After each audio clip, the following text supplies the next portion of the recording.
Thank you, Mr. President. 2 minutes is a short time to discuss something as large as this one-house budget, but I'll give it a shot here. You know, there's good things and bad things, quite frankly, in this one-house budget. Good things like finally repealing the tax on fiber optic cable that the majority put in place 2 years ago and has killed projects across New York State and really set us back more than 2 years in rural broadband. It's eerily similar not only to the legislation of Senator Hinchey, which I also co-sponsored, but the bill that I've had in place with Senator Helming for well over a year. So we should have done this a long time ago. So good and bad. We had an interesting addition of quarterly disbursements of a overtime tax credit for our farmers.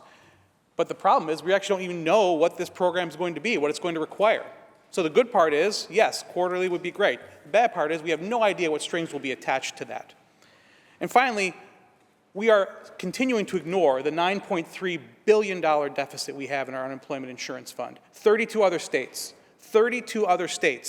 have committed their federal funds to filling that hole. And we're just continuing to kick that can down the road, unfortunately. So we're ignoring $9 billion we owe and spending $9 billion more. That's an $18 billion swing in this one-house budget as far as I'm concerned. But what really is happening here is we are exhausting all the federal money, that one-shot money, and in essence creating recurring programs. Those bills are going to come due. And while I would love to sit here and vote one at a time at all the things that I think are good and bad in this one-house budget, I only get one vote. And therefore the responsible vote is to vote no. Thank you, Mr. President.